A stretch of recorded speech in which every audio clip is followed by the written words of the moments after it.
गरीब हो या अमीर, हर किसी के लिए असीम संभावनाएं हैं बकरी पालन। बकरी पालन एक सफल उद्यमी बनने का आसान रास्ता है, लेकिन सही तरीके से, सही रणनीति से, एक अच्छे ट्रेनिंग और जो बकरी पालन कर रहे हैं उनके अनुभवों को अपने साथ समेट कर अगर किया जाए तो बहुत ही यह एक बेहतरीन व्यवसाय बन सकता है। इसलिए यह हम भाग लेकर आ रहे हैं आप सभी लोगों के लिए, ऐसे लोग जो बकरी पालन से जुड़ने की सोच रहे हैं या ऐसे लोग जो बकरी पालन में स्ट्रगल कर रहे हैं, थोड़ी संघर्ष की स्थिति में हैं। हम उन दोनों को लेकर आ रहे हैं यह कार्यक्रम। इस कार्यक्रम में हम आपको बताएंगे कि बकरी पालन में आखिर क्या क्या चुनौतियां हैं, बकरी पालन में कहाँ पे वो गलती हो जाती है जहाँ पर लड़खड़ाने की स्थिति आ जाती है, और भी क्या क्या कंपोनेंट आप जोड़ सकते हैं ताकि बकरी पालन से अधिक आप लाभ ले सकें। कम लागत और साधारण रखरखाव के कारण बकरी पालन व्यवसाय गरीब किसानों के साथ साथ छोटे उद्यमियों के लिए अपार संभावनाओं से भरा हुआ है। इसीलिए पुराने जमाने से ही बकरी को गरीबों की गाय और पैसे देने वाली मशीन कहा जाता है। बकरी पालन व्यवसाय से कम समय में ही 2 गुनी से 3 गुनी निश्चित आय ली जा सकती है, लेकिन इसके लिए बकरी पालन को वैज्ञानिक तरीके से करना होगा। अगर आप बकरी पालन शुरू कर रहे हैं तो प्रशिक्षण लें ताकि पूरी जानकारी के अभाव में आगे चलकर घाटा ना हो। बायोटेक किसान हब परियोजना के द्वारा हम इस भाग में आपको छोटे स्तर से लेकर मध्यम या बड़े स्तर तक बकरी पालन की जानकारी दे रहे हैं। बकरी पालन शुरू कर रहे हैं तो नस्लों के चुनाव के प्रति गंभीर रहें। वैसे बिहार में ब्लैक बंगाल नस्ल और ब्लैक बंगाल के साथ अन्य संकर नस्ल के बकरियों को पालन करना किसान भाई ज्यादा सहज समझते हैं, लेकिन उच्च नस्ल की बकरियों को पाल रहे हैं तो कुछ बातों का ध्यान रखें। जैसे स्टॉल फीडिंग के लिए बर्बरी नस्ल की बकरी पालें। अगर आप चराई के लिए रखना चाह रहे हैं तो सिरोही नस्ल की बकरी ज्यादा बेहतर होगी। नस्ल का चुनाव सबसे महत्वपूर्ण है। अगर आप बकरी पालन के शौकीन हैं और तरह तरह के बकरियों के नस्ल पालने के लिए आप मन बना रहे हैं या पाल रहे हैं, तो उसमें कौन कौन सी नस्ल जो है आपके लिए फ़ायदेमंद हो सकती है और उनका आप कैसे रख रखाव करेंगे। राजपुर गांव में है तो यहाँ पे हम देख रहे हैं तरह तरह के नस्ल हैं और हाइब्रिड भी हैं, कुछ उसमें प्योर भी है। तो ये डॉक्टर साहब जो नस्ल का जो चुनाव है उसमें हम जो ब्लैक बंगाल के अलावा कौन सा नस्ल जो है वो सबसे बेहतरीन है? बिहार के कंडीशन में तो ब्लैक बंगाल के अलावा हम लोग को जो सबसे अच्छी नस्ल होती है वो बारबरी हम लोग को प्रीफर करते हैं, और बीटल का नर और जो ब्लैक बंगाल या फिर बारबरी का क्रॉस जो होता है बिहार के कंडीशन में वो काफ़ी अच्छा माना जाता है। यहाँ पर जैसा कि हम सभी देख रहे हैं कि हम लोग जमुनापारी का बक देख रहे हैं, जमुनापारी है, और साथ में जो हमारी दूसरी यहाँ पर हम देख रहे हैं कि सिरोही नस्ल भी है, सिरोही की क्रॉस भी है, जमुनापारी का भी क्रॉस है और ब्लैक बंगाल का भी क्रॉस है जी। लेकिन साधारणतः जो हमको बिहार के कंडीशन में जो जमुनापारी का क्रॉस है, हाँ, जमुनापारी का क्रॉस है, वो बच्चे के हम लोग आगे जो देखते हैं तो उनके सर्वाइवल में थोड़ा प्रॉब्लम आता है बनिस्बत बीटल और ब्लैक बंगाल के। तो हम तो लोगों को, किसानों को ये सलाह देंगे कि बक के रूप में जमुनापारी के अलावा के बदले वो बीटल बक का प्रयोग करें, बीटल नर का प्रयोग करें, जिससे कि उसके सर्वाइवल रेट में भी उसके बच्चे को ज़्यादा मिले किसानों को। जैसे ये देख रहे हैं हम लोग, ये प्योर जो है ये हमारी बारबरी कोर्स है। ये बिहार के कंडीशन में मुख्य रूप से यूपी के इलाके मेरठ और जो हमारा मेरठ का इलाका है वहाँ काफ़ी पाया जाता है। मतलब इसका सर्वाइवल ठीक है। बिहार के कंडीशन में इसका सर्वाइवल बहुत अच्छा है, इसकी खूबसूरती भी काफ़ी लोग लाइक करते हैं। कितना वजन तक इसका मैक्सिमम जाता है? एवरेज ऑन एन एवरेज लगभग 25 किलो से 35 किलो तक का नर जो है ये बारबरी का हो जाता है जी। इसके अलावा जो हम लोग देख रहे हैं यहाँ सिरोही क्रॉस है, ये प्योर सिरोही जो ये इसकी जो कान है वो काफ़ी लंबे हैं। ये मुख्य रूप से सिरोही डिस्ट्रिक्ट हमारा राजस्थान का ब्रीड है, लेकिन कुछ किसान जो है बकरी पालक इसको कर रहे हैं। लेकिन बकरी पालक को तो हम हमेशा ये सलाह देते हैं कि पहले वो ब्लैक बंगाल क्रॉस पर वो अपना चीज़ों को आजमा लें, उसके बाद इस तरह की बकरियों का चयन करें। बिहार के कंडीशन में जितनी भी बकरियां हैं ये सारी बकरियां ब्लैक बंगाल क्रॉस ही हैं, क्योंकि हमारे यहाँ ब्रीडिंग डिफाइन नहीं है और हम लोग इनडिस्क्रिमिनेट ब्रीडिंग यूज़ करते हैं हमारे फार्मर। तो जितनी भी बकरियां दिखती हैं वो सारी ब्लैक बंगाल क्रॉस ही मैक्सिमम होती हैं और बिहार की कंडीशन के लिए वो बहुत अच्छी है। आप यहाँ देख रहे होंगे कि हमारे जो किसान हैं खुर्रम साहब, वो काफ़ी पेशे से मास्टर भी हैं और इनका जो लगाव है बकरी पालन के लिए काफ़ी अच्छा है। इसमें आप देख रहे होंगे कि इन्होंने बड़े छोटे जगह पर लगभग 60 से 65 बकरियों को रखा है। और हम लोग हमेशा कहते हैं कि घर में जहाँ बकरी रहती है उसके ऊपर जो इन्होंने चौकी का भी प्रबंध कर रखा है कि उसके बैठने में और चढ़ने उतरने में थोड़ा उनको जगह रहता है। वो अगर पेशाब भी करती है तो वो नीचे चला जाता है और उसको सूखा सरफेस मिलता है। ऊपर पंखा भी लगा रखा है, तो ये काफ़ी लो कॉस्ट प्रबंधन इन्होंने किया लो है। कॉस्ट प्रबंधन में ये काफ़ी अच्छा कर रहे हैं। जी जी, तो अब हम इसके जो मालिक हैं खुर्रम जी, तो हम मास्टर खुर्रम जी, तो ये आपने बकरी पालन में कई तरह के नस्लों का आपने चुनाव किया है, तो इस नस्ल के चुनाव के पीछे क्या आपका, बाकी लोग ब्लैक बंगाल पालते हैं, आपने बहुत सारे नस्ल अपनाए हैं, तो उसमें आपको क्या उद्देश्य क्या है? इसमें ज़्यादा फ़ायदा हो रहा है या आपका अपना शौक़ है? उद्देश्य ये है कि क्रॉस ब्रीड यहाँ पे सर्वाइव ज़्यादा करता है जी। और वैसे जो है ये तोतापरी नस्ल में से है, मेवाती नस्ल जी, वो सब सर्वाइव कम करता है और उसका मोर्टेलिटी रेशियो बच्चे का जो है बहुत नहीं बच पाता है, वो मतलब मृत्यु ज़्यादा हो जाती है जी। और इसमें है कि बच्चे भी साल में 2 बार मिल जाता है क्रॉस ब्रीड से। जी। सब जो है ब्लैक बंगाल का क्रॉस है।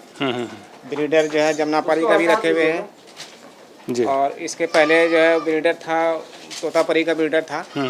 अलग अलग ब्रीडर से क्रॉस कराकर क्रॉस ब्रीड हम जो है उसको लेते हैं जो सर्वाइव करता है और मार्केट में भी इसका डिमांड ज़्यादा आता है। तो इसकी डिमांड जो है वो चूँकि इसका जो वज़न है वो बेहतरीन है और इसका हालांकि उच्च वेट में सिरोही जो है, सिरोही का आपका मेल 80 से 90 किलो तक जाता है और लेकिन मार्केट में उतना लेने वाला आदमी नहीं है कि वो उतना हैवी में ले सके। जी, लेकिन बकरीद के समय में उसकी जो है आपकी कीमत बेहतरीन मिल जाती है। और बारवारी वगैरह क्या है कि वो 30 से 40 किलो वेट में जो है उसका मेल तैयार होता है और लोग उसको बड़ा चाव से लेते हैं। उसका शरीर जो है पुष्ट होता है। अच्छा, मतलब बिल्कुल जो है उसमें शाइनिंग रहेगा, पुष्ट रहेगा। जैसे एक बकरी है, वो लाओ तो उजली वाली आगे सामने देखिए सर, इसका जो चेस्ट है, हाँ, फीमेल है, इसका चेस्ट देखिए अभी जी, और मेल का चेस्ट और पूरा बड़ा रहता है। लोग इसको अट्रैक्टिव होती है, लोग पसंद ज़्यादा करते हैं। बिल्कुल पसंद करते हैं। ये पार्ट जो है वो सबसे आकर्षक होता है इनका। तो इतने सारे नस्ल हैं आपका, बारबरी है, सिरोही है, हाइब्रिड है, कुछ ब्लैक बंगाल भी है। उसमें आपको सबसे ज़्यादा फायदा कौन सा नस्ल दे रहा है? जो है वो ब्लैक बंगाल और बरबरी में है। ब्लैक बंगाल और बरबरी आपको सबसे ज़्यादा फायदा दे रहा है। तो ये यहाँ पर आपने जो प्रबंधन किया है वो ही काफ़ी अफोर्डेबल है, बहुत ज़्यादा उसमें आपने कॉस्ट ये नहीं किया है और एक ग्रामीण इलाके में जो पाल रहे हैं उनके लिए काफ़ी बेहतरीन। 4 बकरी से स्टार्ट किए थे ये बिजनेस जी। असल है कि हम लोग किसान परिवार से बिलोंग करते हैं जी, तो 2-4 बकरी तो घर में जो है शुरू से रहती ही है। उसी से मैं आगे लेकर बड़ा ब्रीडर लाया और क्रॉस करा कर उसे जो है हमने डेवलप किया है फार्म जी। और भी इससे जितना बेनिफिट आता है जाएगा उसमें हम और मॉडर्नाइज को करेंगे और भी ज़्यादा डेवलप करने का प्रोग्राम है। कितनी बकरियां हैं लगभग? अभी हमारे पास सब मिलाकर 50 हैं। अगर बकरियों को सही समय पर गर्भित कराते हैं तो आपको बकरी पालन से लाभ मिलेगा ही। उत्तर भारत में बकरियों को 15 सितंबर से लेकर नवंबर तक और 15 अप्रैल से लेकर जून तक गाभिन करना चाहिए। सही समय पर बकरियों को गाभिन कराने से नवजात मेमनों की मृत्यु दर में कमी होती है। अब बात करते हैं बकरियों के रखरखाव के बारे में। पशुओं के विकास तथा उनसे अधिकतम उत्पादन के लिए स्वच्छ एवं आरामदेह आवास का होना अत्यंत जरूरी है। बकरी घर या बाड़े का निर्माण शुरू करने के लिए स्थान का चुनाव करते समय सर्वप्रथम इन बिंदुओं पर ध्यान दें। बकरी घर जल जमाव से दूर ऊंची जगह पर हो, जमीन बलुआही हो ताकि कीचड़ का डर न हो। प्रति बकरी 12 वर्ग फीट स्थान की जरूरत होती है। मेल बकरी यानी बोका या बोतू के लिए 7 फीट गुना 5 फीट और गाभिन बकरी के लिए 5 फीट गुना 5 फीट का स्थान जरूरी है। 100 बकरियों के लिए 60 फीट गुना 20 फीट का बाड़ा बनवाएं। साथ ही इससे 2 गुनी 3 गुनी जगह बकरियों को स्वेच्छा अनुसार घूम घूम कर बाहर व भीतर आने के लिए भी जगह होनी चाहिए। बाड़ा की फर्श बलुआही मिट्टी की हो तो बेहतर होती है। फूस या एस्बेस्टस की चादर की छत झोपड़ी नुमा हो और 2 फीट बाहर निकली हो। इससे धूप कम लगती है और बरसात में अंदर पानी की छींटे कम पड़ते हैं। बाड़ा का लंबा सिरा पूरब पश्चिम की तरफ हो, जिससे खिड़कियां आमने सामने होनी चाहिए। फर्श बाहर की तरह ढालू नुमा रखें। अंदर की जमीन की सतह बाहर की जमीन से 1 फीट ऊंची रखें ताकि बाहर का पानी अंदर नहीं आ सके। बकरियों के जो आवास की जो व्यवस्था है, उस आवास की व्यवस्था लोगों के पास जो अर्बन एरिया में बकरी पालन करना चाह रहे हैं या फिर जो ग्रामीण एरिया में पालन करना चाह रहे हैं, तो जो जगह है वो उसका चुनाव वो कैसे करें, कहाँ पे करें, और उस जगह के चुनाव के बाद वो किस तरह का ढांचागत उसका जो व्यवस्था करें ताकि जो बकरियों के जो पालन में उनको खर्च भी कम हो और बकरियां भी है वो बेहतरीन तरीके से उसमें विचरण कर पाए। घर बनाने के तरीके में हमको बहुत ध्यान रखना है कि घर बनाने का निर्माण हम लोग इस उद्देश्य से करते हैं कि हम बकरियों को ज़्यादा गर्मी से बचा सकें, ज़्यादा ठंड से बचा सकें, एवं ऐसी घर हो जहां पर किसी भी तरह के परजीवी जो बकरियों को हमारे नुकसान कर सकते हैं उनका संक्रमण हमारे घर के अंदर ना हो। आप यहाँ पर देख रहे होंगे, हम लोग बकरियों के घर की बात करते हैं तो हमेशा बकरियों के घर के समय चुनने के वक्त हम लोग ऊंची सतह वाली ज़मीन, यहाँ पर जल जमाव, यहाँ जल ना हो, बकरी पालन के लिए घर के लिए वो जगह सबसे उपयुक्त हम लोग मानते हैं। और घर में हम लोग 2 तरह के आवास की प्रबंधन करते हैं। एक तो रूफ एरिया, जिसको हम छत का एरिया कहते हैं। लगभग जो हमारी ब्लैक बंगाल क्रॉस बकरियां हैं वो जो छत का जगह हो जिसके अंदर हम शाम में बकरियों को अंदर कर देते हैं, वो स्पेस कम से कम 1.5 स्क्वायर मीटर के आसपास का होना चाहिए। और एक ओपन स्पेस होता है जहां पर आप सुबह आप खोलेंगे, जहां पर आप बकरियों को खाना देते हैं, बकरियां विचरित करती हैं, वो कम से कम पर बकरियों पर लगभग 4.5 स्क्वायर मीटर ज़मीन की आवश्यकता होती है। हम लोग ये ध्यान रखना है कि जो घर हो वो हमेशा हवादार हो और वहाँ पर कोशिश हमको ये करना है कि वहाँ पर जल न जाए। आप जो करते हैं, जो हम लोग जब हम ऑर्गेनाइज्ड गोट फार्मिंग की बात करते हैं, जब हम ऑर्गेनाइज्ड गोट फार्मिंग की बात करते हैं तो जो हमारे बड़े फार्मर हैं इस बात को बिल्कुल ध्यान देंगे कि जो रीइन्फेस्टेशन ऑफ पैरासाइट है, जो पुनः संक्रमण जो परजीवी का, और ख़ास करके बकरियों के केस में, चाहे आप ब्लैक बंगाल पाल रहे हो, चाहे आप जमुनापारी पाल रहे हो, चाहे आप सिरोही पाल रहे हो, बारबरी पाल रहे हो, हम लोग को एक कॉमन चीज़ जो हम लोग देखते हैं जो है बकरियां, हम रेगुलर डिवॉर्मिंग जब हम करते हैं तो उसमें एक हिमोंकस परजीवी का रीइन्फेस्टेशन होता है। जैसे कि हम लोग, हमारे बड़े फार्मर्स ये सोचते हैं कि हमने बकरियों का एक सुंदर घर बना लिया है और उसको विचरित नहीं कराते हैं, तो जो हम जब डिवॉर्मिंग करते हैं तो उस हिमोंकस के अंडे जो होते हैं वो हमारे उसके पेट से निकल कर हमारे बकरियों के आसपास के वातावरण में आ जाते हैं और चारा के द्वारा या फिर बकरियां कुछ और खाती हैं उसके द्वारा पुनः वो उसके पेट में चले जाते हैं और फिर वो वहाँ से वयस्क हिमोंकस में बड़े हो जाते हैं, जिससे जो सबसे बड़ा बात होता है कि जो बकरियों का विकास दर है, जो औसतन इंडिया में ब्लैक बंगाल का लगभग 30 से 48 ग्राम का प्रतिदिन होता है, वो बुरी तरह बाधित होता है और इसका सीधा प्रभाव हमारे बकरी पालक के आमदनी पर पड़ती है। बकरियों के लिए आहार प्रबंधन का रखें विशेष ध्यान। ज्यादातर किसान भाई बकरियों के आहार प्रबंधन पर ध्यान नहीं देते, वह उन्हें चराकर बांध देते हैं, लेकिन ऐसा नहीं करना चाहिए। बकरियों को चराने के बाद उन्हें उचित चारा देना चाहिए जिससे उनके मांस और दूध में वृद्धि हो सके। सबसे पहले बकरी का बच्चा पैदा होने के बाद उसे खीस यानी कि पहला दूध जरूर पिलाएं। नवजात बच्चे को खीस पिलाने से कई रोगों का निदान हो जाता है। बच्चे का इम्यूनिटी सिस्टम मजबूत होता है, जिससे मृत्यु दर में कमी आती है। 3 से 5 माह के बच्चों को चारे में दाने के साथ साथ हरी पत्तियां खिलाएं। जो बच्चे स्लॉटर एज यानी 11 से 12 माह के बीच हों, उनके चारे में 40% दाना और 60% सूखा चारा होना चाहिए। दूध देने वाली बकरी को दिन में चारे के साथ 400 ग्राम अनाज देना चाहिए। ब्रीडिंग करने वाले वयस्क बकरों को प्रतिदिन सूखे चारे के साथ हरा चारा और 500 ग्राम अनाज देना चाहिए। बकरियों के पोषण के लिए प्रतिदिन दाने के साथ सूखा चारा होना चाहिए। दाने में 57% मक्का, 20% मूंगफली की खल्ली और 20% चोकर, साथ ही 2% मिनरल मिक्सचर और 1% नमक भी मिलाएं।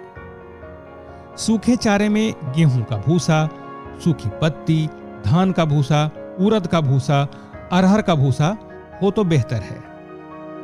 ठंड के मौसम में गन्ने का सीरा जरूर दें। इस प्रकार से चारा प्रबंधन किया जाए तो बकरी में मांस के साथ साथ दूध में भी वृद्धि होगी और बकरी पालकों की आय दोगुनी हो जाएगी। हम अब जान लेते हैं कि बकरियों को जो आहार प्रणाली है, राउंड बेल यानी कि वर्ष भर, उनको किस तरीके से हमें मेंटेन करना चाहिए। डॉक्टर साहब, बकरियों की हम बात करें तो उनको जो आहार प्रणाली है मंथ वाइज, ये कोई एक आहार की जो चार्ट है उनका फीड चार्ट, वो आप कुछ देना चाहेंगे? हाँ बिल्कुल, देखिए जब हमारे बच्चे पैदा होते हैं बकरियों को तो उसकी वज़न का लगभग 1/10वां भाग जो है लोगों को हम लोग दूध के रूप में रिकमेंड करते हैं। और उसके अलावा लगभग उसके बकरियों के बच्चों के रूमेन को बढ़ने में मोटा मोटी 14 सप्ताह तक का समय लग जाता है। अगर जो भी किसान के यहाँ अगर बकरियाँ को माँ को दूध कम होता है तो साथ में गाय के दूध के साथ प्रोबायोटिक्स को इस्तेमाल वो करें लगभग 14 सप्ताह तक, तो उनके बच्चों के बढ़वार में काफ़ी सहायता मिलती है। साथ ही साथ उसके रूमेन के डेवलपमेंट में भी सहायता मिलती है और बच्चे को डिजीज़ रेसिस्टेंस में भी काफ़ी मदद मिलती है। उसके अलावा जो हमारे वयस्क बकरियां हैं उसको प्रत्येक दिन 2 तरह का आहार होता है। एक सूखा चारा के रूप में हम लोग देते हैं और ग्रीन फोडर्स के रूप में देते हैं। तो जो हमारा सूखा चारा है 1 से 1.5 kg के आसपास का भूसा और लगभग 2 kg 2.5 kg के आसपास हरा चारा हमको बिल्कुल देना चाहिए एक बकरियों को। और 100 ग्राम जो बकरियां हमारी औसतन वज़न की जिसका वज़न लगभग 25 किलोग्राम के आसपास का होता है, 100 ग्राम जो दाना, चाहे वो दाना मक्का के रूप में हो, चोकर के रूप में हो, चलनी के रूप में हो, दाल की चुन्नी के रूप में हो, तो 100 ग्राम दाना तो हमको एक बकरियों को देना ही देना है। लेकिन जब बकरियां प्रेग्नेंट हो जाती हैं तो उनको हम लोग लगभग 150 ग्राम अनाज, अगर सबसे बेहतर होता है कि मक्का, दलहन को और इस चुन्नी को और कुराई को मिला करके जब हम लोग देते हैं तो इसके पूरी तरह से अच्छा होता है। और समय समय क्योंकि ज़मीन में आज तक पोषक तत्वों की थोड़ी कमी भी आई है तो खनिज मिश्रण 5 से 10 ग्राम आप 2-3 दिन सप्ताह में उसको दे दें, फिर 1 सप्ताह का गैप कर दें, फिर उसको 5 से 10 ग्राम जो है खनिज मिश्रण जो है प्रत्येक मिनरल मिक्सचर जिसको हम लोग कहते हैं दे दें, तो इसके अंदर रोग से लड़ने की प्रतिरोधक क्षमता भी बढ़ती है और बढ़वार में भी काफ़ी फायदा होता है।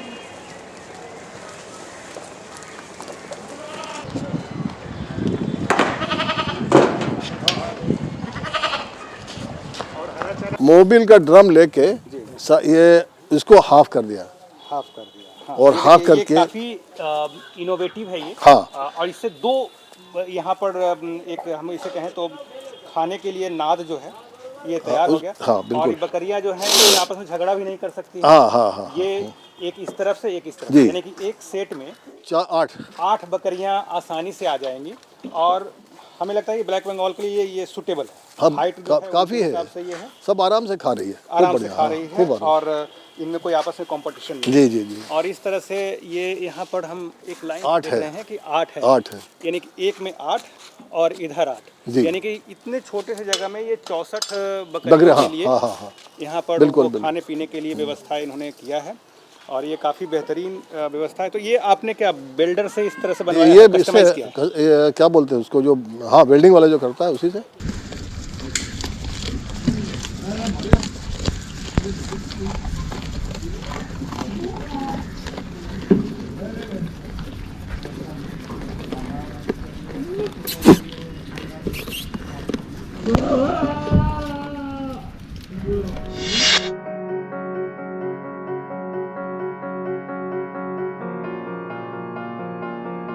देखिए हम लोग जहाँ पर खड़े हैं ये बच्चों के रखने का एक बहुत ही अच्छा एक तरीका है।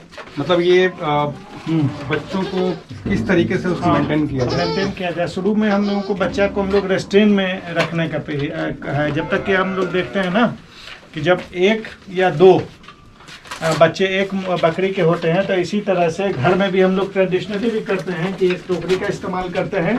नीचे ठंडा के रीजन में इस पर पुआल और उसके नीचे बोरा डाल देते हैं, और इस तरह से हम लोग दो बच्चे हैं जनरली, तो हम लोग इस तरह से इसको ढक करके गांव में रखा जाता है। और दूध पिलाते वक्त ही जो है इसको बाहर किया जाता है, जिससे इसको ऐसे रखने से इसको क्या फायदा? इसके ग्रोथ में फायदा होता है। अच्छा, ठीक है, इसके ग्रोथ में फायदा होता है, इसका मूवमेंट कम रहता है, और साथ साथ दूसरा कि न्यूनेट्स होने की वजह से, नवजात होने की वजह से इसको जो ज़्यादा बाहर में एक्सपोज बीमारियों से नहीं होता है। तो ये ठंड के दिन में या गर्मी के दिन में इस तरह की व्यवस्था जो है बिल्कुल अनुकूल है। ये काफी परेशान नहीं, बिल्कुल नहीं, इसको एकदम सेट हो जाता है। एक एक गांव में तो एक एक में 3-3, 4-4 बच्चा रखता है। अच्छा, ये जो बच्चे हैं ये क्या इनका आइडियल वेट है? हाँ, ये बिल्कुल अभी इसका आइडियल वेट है, इसमें कोई दिक्कत नहीं है, सारे बच्चे हेल्दी हैं। इसका मतलब है कि इसकी माँ का जो वज़न आ रहा है ना जी, वो अच्छा वज़न आ रहा है। उनको मिल्क भी, इसके माँ को भी अच्छा हो रहा है, किसी को आर्टिफिशियल मिल्क सप्लाई करने की ज़रूरत नहीं है। और इनके यहाँ तो एडिशनल मिल्क होती है। तो मतलब जो ये शायद 10 या 15 दिन के बच्चे हैं। हाँ, ये सब 10 से 15 दिन।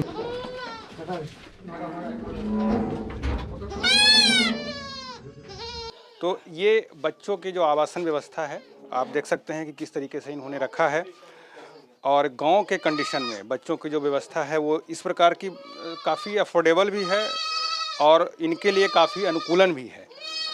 तो ये चचरी बिछाकर और इस तरह से टोकरी बहुत सारे रखे हुए हैं, जैसा कि डॉक्टर साहब ने बताया कि इस टोकरी से इस तरह हम इसको ढक करके और इनको हम दूध पिलाकर अलग से रख सकते हैं।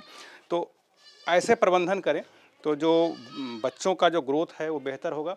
साथ ही जो मॉर्टेलिटी है, यानी कि जो बकरी पालन का जो सबसे नकारात्मक पहलू है, उनका जो मृत्यु दर है उसको रोका जा सकता है। अगर हम बच्चों को प्रबंधन सही से कर लिए तो ये आगे चल करके हमारे व्यवसाय के लिए काफ़ी बेहतर होगा। रोग प्रबंधन का रखें विशेष ख्याल, तभी होंगे बकरी पालन से मालामाल।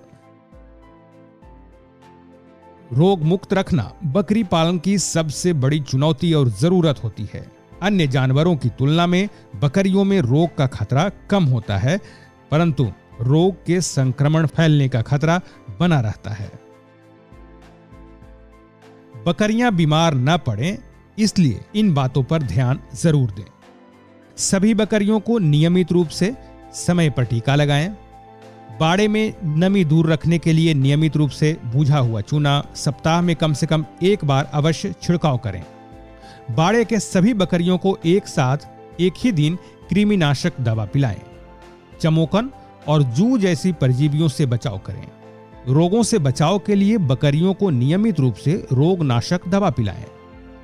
रोगग्रस्त पशु को अलग रखकर उसका उपचार पशु चिकित्सक के निर्देशानुसार ही करें। प्रतिवर्ष बाड़ों के जमीन की मिट्टी कम से कम 1 इंच तक खोद कर निकालें और नई साफ मिट्टी भरने से संक्रमण की संभावना कम हो जाती है। बकरियों को नमी युक्त चारागाहों, तालाबों, नदियों और बांधों के आसपास नहीं चरानी चाहिए और पीने के लिए स्वच्छ और ताजा कुएं या हैंडपंप का ही पानी दें। बकरियों को पौष्टिक और खनिज पूरित आहार जरूर दें। खूंटे पर बांधकर पालने की स्थिति में नियमित व्यायाम के लिए बकरियों को अवश्य घुमाएं। सभी बकरियों का एक स्वास्थ्य कार्ड रखें और नियमित रूप से इसे जरूर भरें। टीकाकरण। बकरियों में कुछ खास संक्रामक बीमारियां होती है जिनसे बकरी पालक को काफी नुकसान उठाना पड़ता है। इन रोगों से बचाव के लिए बकरियों में नियमित रूप से टीके लगवाएं। टीका कब और कैसे लगाएं, इसकी सूची इस प्रकार है।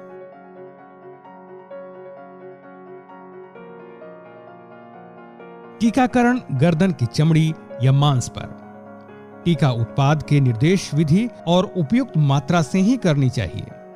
टीकाकरण करने से इन बीमारियों के होने की संभावना कम हो जाती है। कृमिहरण। बकरियों के लिए कृमिहरण कार्यक्रम जरूरी है, क्योंकि पेट में कीड़ा होने से भूख कम हो जाती है, कभी दस्त तो कभी कब्ज होता है और बकरियां कमजोर बनी रहती हैं। कृमि का प्रकोप बहुत सी बीमारियों की जड़ भी बन सकती है। इससे बचने के लिए नियमित कृमिहरण कार्यक्रम चलाते रहना चाहिए।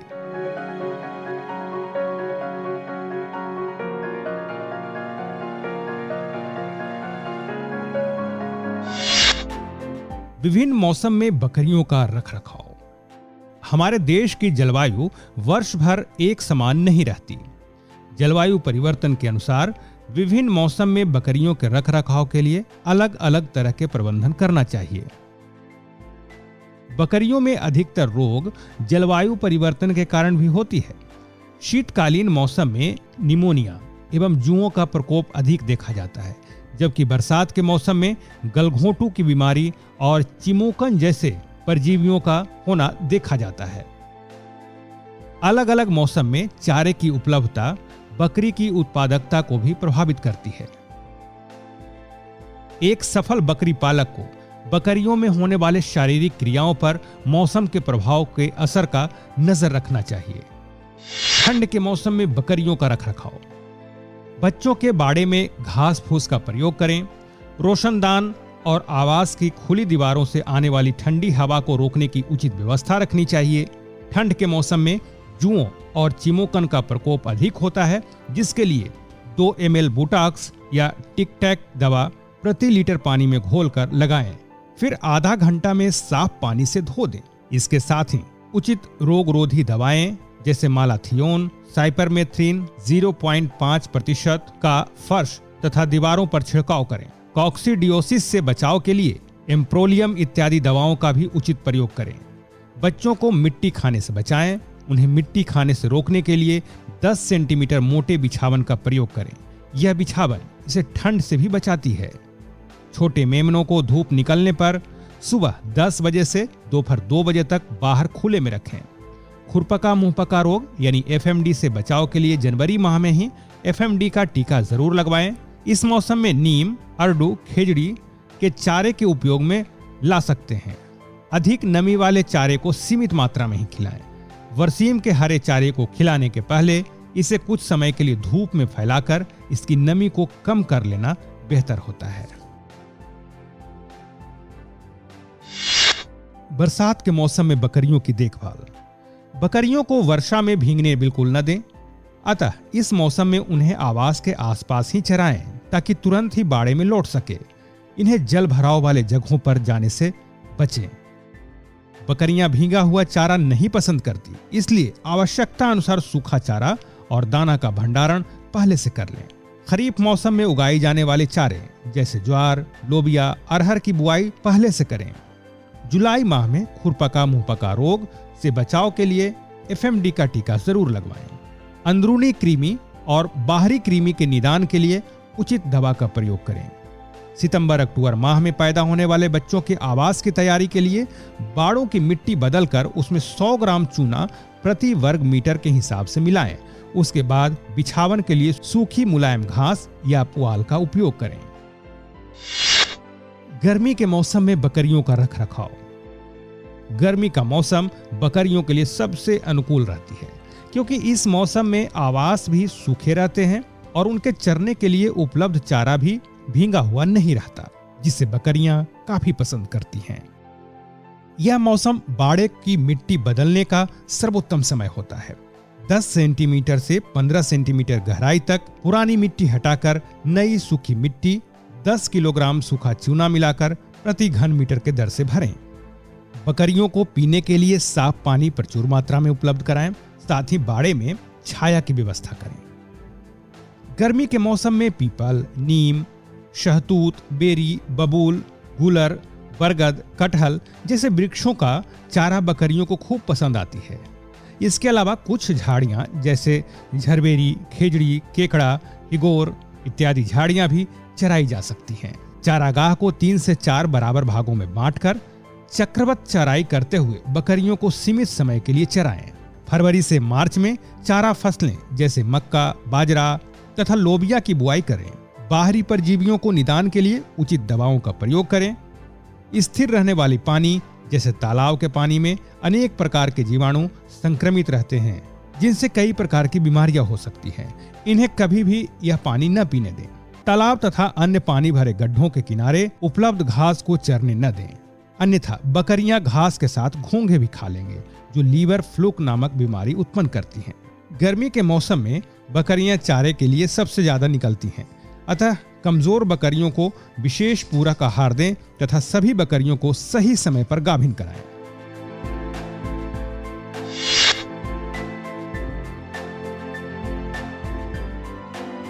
हमारे साथ हैं मोहम्मद हसनैन साहब, जो कि इस बकरी पालन इकाई के, इसके फार्म के मालिक हैं।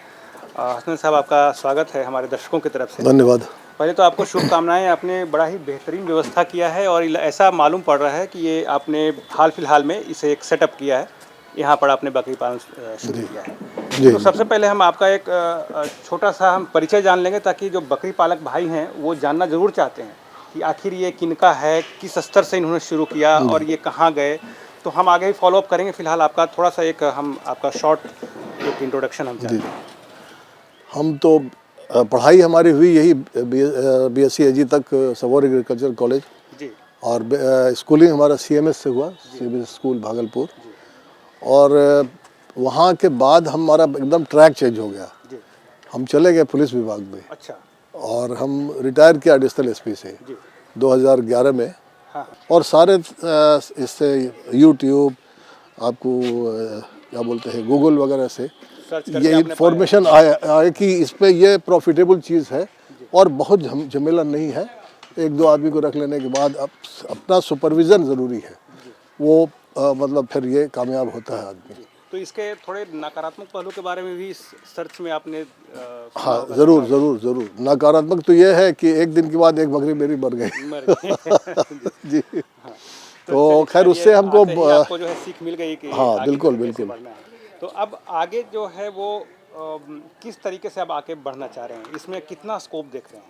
अभी कितना फिलहाल आपका सेटअप में कितनी बकरियां हैं? अभी तो ये 52 है जी, 52 है अभी। बक लगा और ये के। ब्लैक बंगाल है आपने? हाँ, करीब करीब एक आध कोई दूसरा हो सकता है। तो ब्लैक बंगाल का ही चयन क्यों किया? मतलब गवर्नमेंट का भी ये एक ये है कि ब्लैक बंगाल ही रखा जाए। दूसरी बात ये है कि इसमें ये रेसिस्टेंस कैपेसिटी ज़्यादा जी, ये इस वातावरण के अनुकूल है। हाँ, तो इसलिए इसका चयन हम लोगों ने किया है। अच्छा, आगे कितना स्कोप देखते हैं? फिलहाल 50-55 नहीं, अभी तो एकदम तुरंत फर्स्ट वीक में 5 में 50 और आएगा। 50 और आगे। हाँ, कितना टर्नओवर की उम्मीद कर रहे हैं? अभी फिलहाल 6-7 महीना 8 महीना तो कुछ भी नहीं। अभी लगाना ही लगाना है। बिल्कुल बिल्कुल नहीं, एक जब तो अभी जो हाँ वो मोस्टली 60-70% जो बकरी है वो कंसीव की हुई है और इसका जो है साल भर में 2 बार ही बच्चा देती है। और पहला जो पहलुट में बयान में हो सकता है कि एक ही दे, लेकिन एवरेज हम लोग ये मानते हैं कि 2 ज़रूर देती है। तो 6 महीने में एक बार, साल में 2 बार बच्चा ही देती है। तो आप उसमें साल में अगर 4 बच्चा हुआ एक में, उसमें और 100 में 400 हुआ, तो उसमें आप 80 भी मतलब 80% भी आप लीजिए। इतना हम क्यों सोचेंगे कितना मेरा लॉस हो जाएगा। तो इसमें फ़ायदा तो बहुत ज़्यादा है, बहुत है।